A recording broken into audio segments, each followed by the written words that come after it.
नमस्कार मेरे प्यारे मित्र। क्या आप चाहते हैं कि आपका तुलसी का पौधा सालों भर हरा भरा रहे और ये कई सालों तक चलते रहे?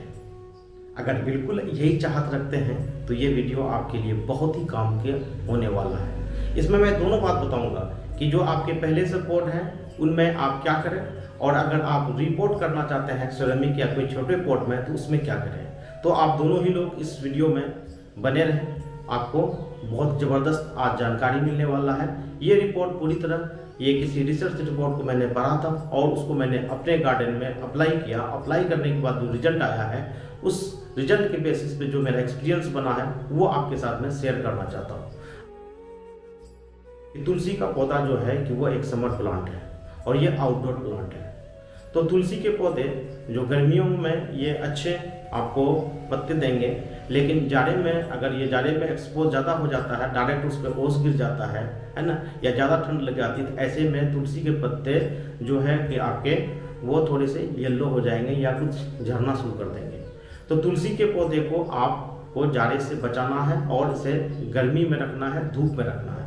और ये दूसरी बात बता दूंगी, ये पूरी तरह आउटडोर प्लांट है। आप इसे घर से बाहर धूप में रखें, ऐसी प्लेस पे भी रख सकते हैं जहाँ पर धूप आता हो। मान लो कोई आपका कमरा ऐसा है जहाँ पर ग्लास का विंडो लगा हुआ है, कुछ देर के लिए धूप आता है, तो वहाँ पर भी आप तुलसी के पौधे के पॉट को आप रख सकते हैं। इसके अलावा बालकोनी, टेरेस या आंगन कहीं पे भी रख ही सकते हैं। तो आपको ये बात समझ में आ गया होगा कि तुलसी का पौधा क्या है। ये एक समर प्लांट है और एक आउटडोर प्लांट है। तुलसी का पौधा सालों साल चलने वाला एक पेरिनियल प्लांट है। इसका मतलब हो गया कि तुलसी की प्लांट की अच्छी केयर किया जाए तो 10 से 15 साल तक भी इसकी लाइफ हो सकती है, लेकिन इसको मेंटेन रखना बहुत मुश्किल होगा। ऐसे में अक्सर लोग जब रिपोर्ट करते हैं तो उसमें लोग कुछ गलती कर देते हैं। तो जब भी आप एक गमले से दूसरे गमले में ट्रांसफर करें तो कोशिश करें कि गमले का साइज बढ़ाएं, घटाएं नहीं, है ना। अगर आप ऐसा प्लान कर रहे हैं कि मेरा बड़ा गमला में तुलसी का पौधा था उसे छोटे गमले में रखेंगे तो आपके लिए डिफिकल्ट होगा उस पौधे की हेल्थ को मेंटेन करना। तो एक थंब रूल भी है कि जब भी किसी प्लांट को ट्रांसप्लांट किया जाता है, ट्रांसफर किया जाता है एक प्लेस दूसरे प्लेस पे, तो बड़े प्लेस पे ही उसको ट्रांसफर किया जाता है। तो अब रही बात कि अगर आपका गमला किसी वजह से खराब हो गया है या फिर वो गमला ठीक नहीं रहा, है ना, या देखने में अच्छा नहीं लग रहा, तो ऐसे कई कारण हो सकते हैं जिसमें कि हम लोग पौधे को एक गमले से दूसरे गमले में ट्रांसफर करते हैं। तो उसमें बहुत ध्यान देने लायक बात है। गमले का जो बेस है उसके अंदर में आप एक होल कर दें।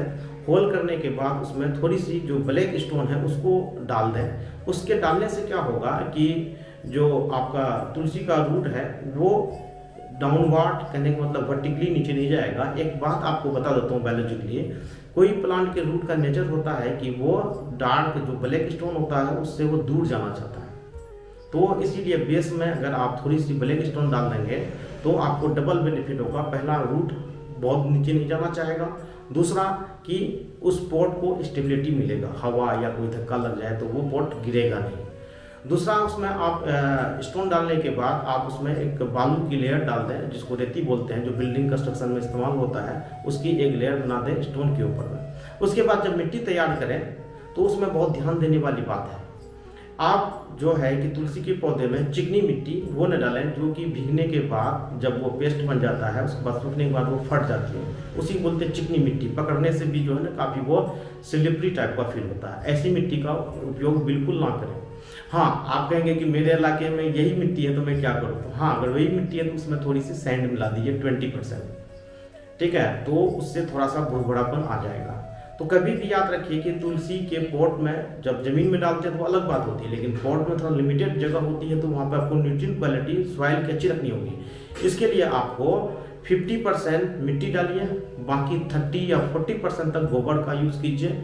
बाकी जो बचा 20% या 10% उसमें जो है कि आप सैंड का भी थोड़ा इस्तेमाल कीजिए, नीम की खल्ली का इस्तेमाल कीजिए, नीम पाउडर भी कर सकते हैं। इसके अलावा आप बोन पाउडर का इस्तेमाल कर सकते हैं। कोकोपीट 10% तक मिला सकते हैं। कोकोपीट डालेंगे तो आपको डेली पानी डालने की जरूरत नहीं होगी।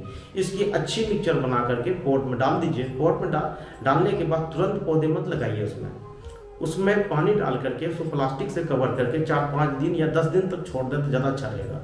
इसलिए कि उसमें जो भी सॉइल है वो अच्छे सेटलमेंट हो जाते हैं, और साथ साथ अगर कोई पार्ट गोबर का या कोकोपीट का डिकम्पोज नहीं हुआ है तो वो डिकम्पोज पूरी तरह हो जाता है, ताकि डिकम्पोजिशन में पता है आपको गर्माहट होती है, सॉइल गर्म हो जाता है, तो उसमें अगर डायरेक्ट तुलसी के पौधे डालेंगे हो सकता है तुलसी पौधा आपका सूख जाए।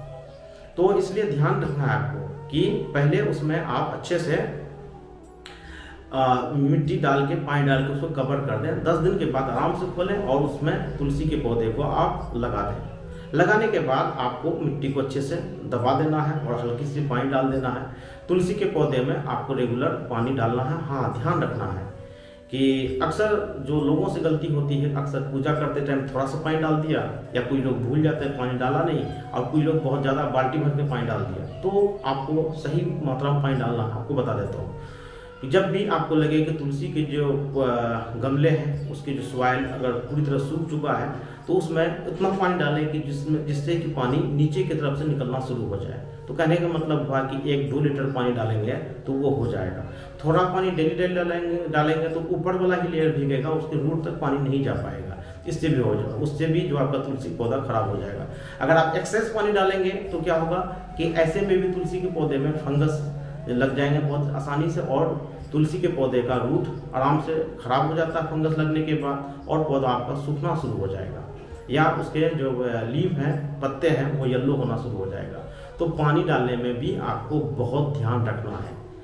इसके अलावा एक जो बहुत अहम चीज़ है कि तुलसी के पत्ते में के बाद देखेंगे जब से ही मैच्योर होता है तो उसमें सीड आ जाता है। अगर आप उस सीड को तुलसी का नहीं तोड़ेंगे तो गारंटेड याद रखिएगा कि तुलसी का पौधा धीरे धीरे मुरझाना शुरू होगा, उसके पत्ते कम हो जाएंगे और पूरे पौधे में आपको सीड ही सीड नजर आएगा। अगर आपको पत्ते को हरा रखना है तो उसके सीड जैसे ही आए आप हाथ से तोड़ दें। और दूसरा चीज़ है कि इसमें कटाई छटाई भी आपको हर 4-5 महीने में करना चाहिए, है ना। चाहे वो आप नए पॉट में डाल रहे हैं, पुराने पॉट में डाल रहे हैं, कहीं भी डाल रहे हैं, तो आप कटाई छटाई बड़ी इंपॉर्टेंट है।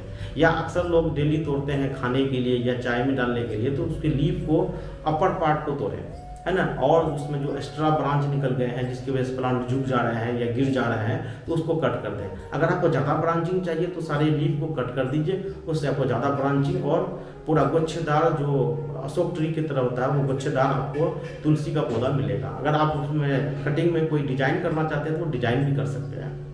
तो ये तो हो गई कटाई छटाई। इसके अलावा एक बहुत अहम और ज़रूरी बात आपको मैं बता देता हूँ।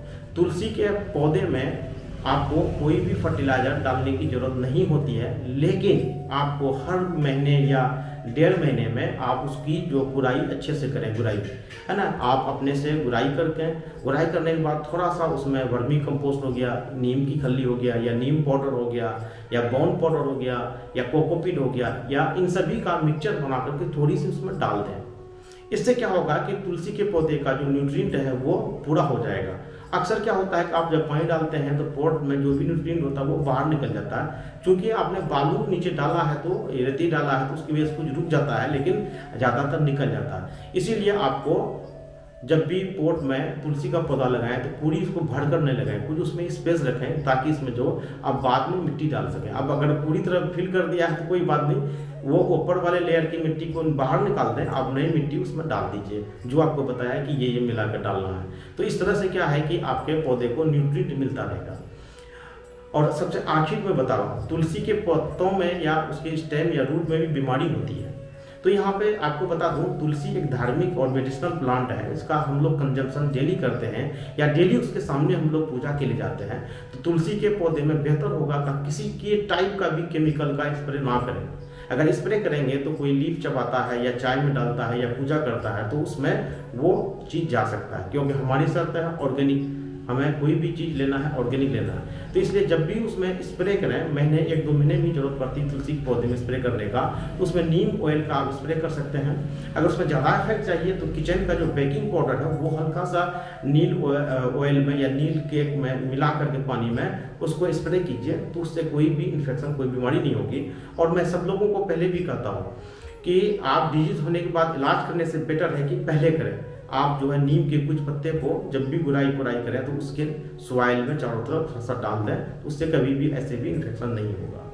तो चाहे आप पुराने पोट को मेंटेन करना चाहते हैं या नए पोट में जाना चाहते हैं, नए गमले में लगाना चाहते हैं तुलसी के पौधे को, तो आपको इन बातों को ध्यान रखना पड़ेगा। फिर भी मेरे ख्याल से आपको कोई भी थोड़ा सा डाउट हो कि या किसी पॉइंट को मैंने कवर नहीं किया है, तो आप मुझे कमेंट में पूछ सकते हैं। और ये देसी टेरेस गार्डनिंग यूट्यूब चैनल है और यहाँ पे मैं फुल टाइम ये काम कर रहा हूँ और आपको इन्फॉर्मेशन दे रहा हूँ ताकि आप भी अच्छी गार्डनिंग कर सकें। तो कोई भी प्रश्न हो तो आप पूछिए, मैं पूरा टाइम देता हूँ, तो इसलिए मैं आपको तुरंत आंसर भी दूंगा। और साथ साथ इस वीडियो को आप लाइक शेयर कीजिए, अपने दोस्तों के बीच में फैलाइए ताकि मुझे भी मोटिवेशन मिले, और साथ में सब्सक्राइब कीजिए ताकि इसी टाइप का यूजफुल जो प्रैक्टिकल जानकारी, रिसर्च जानकारी वाला जो वीडियो है आपको देखने को मिले। तो इसीलिए इस चैनल को सब्सक्राइब करना बिल्कुल ना भूलें, ये बिल्कुल फ्री है, आप कर लीजिए, आगे भी आपको बहुत काम आएगा। जी धन्यवाद।